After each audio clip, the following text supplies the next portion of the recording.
that's why I've chosen the people I have. Any more public comment? Dr. Mulvey.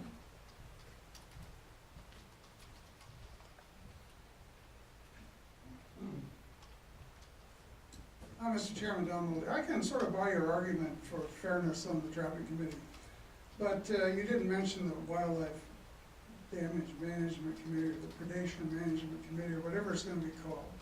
I don't think you can make an argument that the composition of that committee is fair. I think the public has been shortchanged for as long as I've been coming to these meetings with respect to representation regarding issues regarding predators, the killing of predators, predator control projects, and all the rest of it.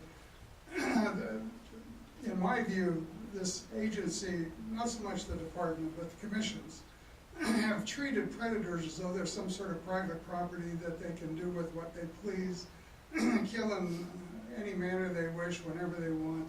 And the public has never, in my judgment, been a part of this process, other than people like me stepping up in the 3-minute soundbite and bitching about it.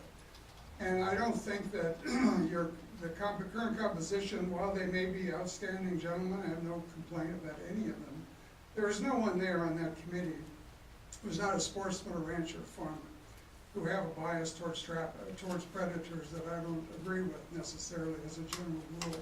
And I don't think that committee is balanced. I said as much in the committee meeting yesterday. I don't think I mentioned it in the commission meeting yesterday. But I wanted to get that on the record. Thank you. And I appreciate that. And my comment to that is, please don't judge me on the commission or the committee appointments.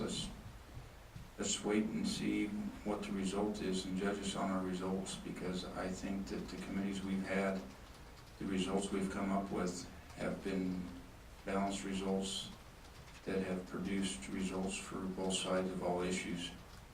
And I believe that the gentlemen on all the committees, or not the gentlemen, but the members of all these committees definitely look at multiple things, and we've definitely come up with balanced results. And so I'm looking forward to balanced results out of all committees, not just the two that I spoke to before. Any other public comment on committee assignments or future commission meetings? Seeing none, let's move on to agenda item number 23, public comment period. All person wishing to speak, please come forward. I'm sure everybody's got a card in at this point. Karen, please. Ms. Taylor. Is the farm bill that you're talking about the federal farm bill, correct? That everyone keeps working on. Okay. I'd be very interested to hear more about that and how it does affect wildlife in Nevada, because there's a lot of us in Nevada. In fact, I've been campaigning against it because of the King Amendment, which undermines state laws regarding farm animal confinement, foie gras sales, horse slaughter, puppy mills, and shark finning. Apparently, the King Amendment was something that was added to the farm bill, so it's a fairly controversial thing. But I am open to hearing about how it could positively affect wildlife in Nevada. Thank you. Okay, thank you. Commissioner Drew. I could just address one of those really quick. There's a lot of provisions in there, conservation provisions under there for EQIP, WIP, wildlife habitat improvement projects, and the sage grouse initiative that NRCS has run is one of the bigger programs that affects Nevada. A lot of the other programs, wetland enhancement and things like that, are more Midwest, maybe even California, but primarily in Nevada, it's been the sage grouse initiative. So if you want to research that, that's probably your best way.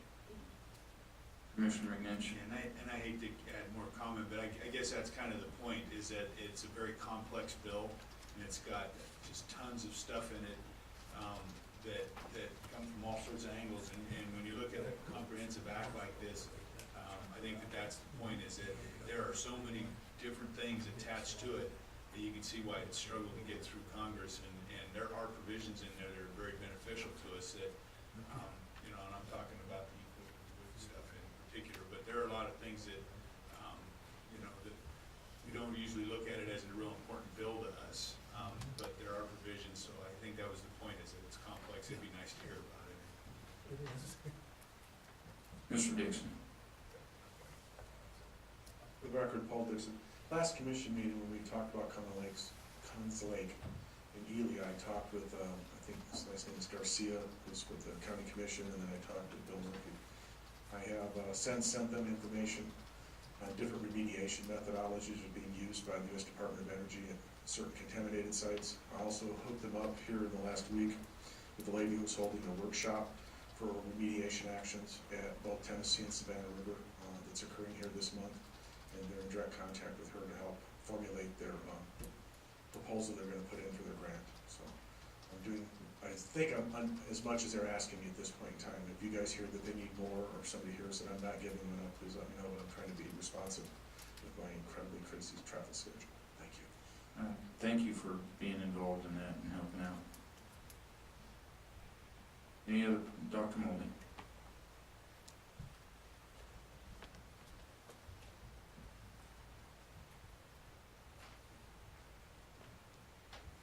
Mr. Chairman, Don Mold, yesterday I made one of my very infrequent mistakes. I left off a 0. And I'm adjusting a bit, but I sent you all of this, by the way. This is the Hurley study that I referred to yesterday from Idaho. Really well done, Idaho Fish and Game Study entitled Demographic Response of Mule Deer to Experimental Reduction of Coyotes and Mountain Lions in Southeastern Idaho. It was published in 2011 as a monograph. And what they basically did, you can read it for yourself, is that they took one of the game management units that was subject to coyote and mountain lion removal. They took one of the most successful units they had, where a 15% falling increase over 2 out of 5 years was thought to be due to coyote removal. And what they did was to put that into a model that over 10 years projected how many deer would come out of that model due to predation control, and match that against the cost of what that control would cost, and then calculated a cost per deer to see what it would cost to produce deer by killing predators. That's basically what they do. You could read the results of this. Anyway, here's the 0. I forgot.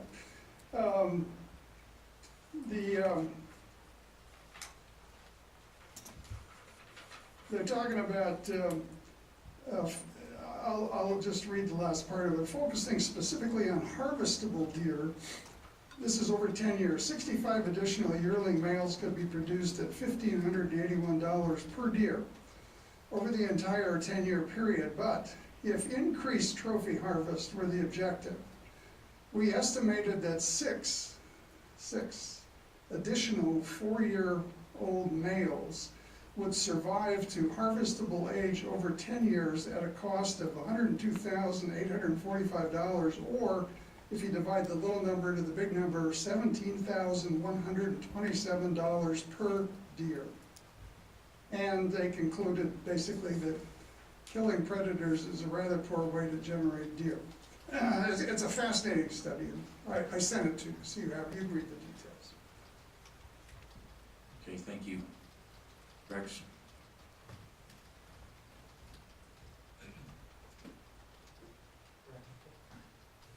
Rex Flower speaking for myself.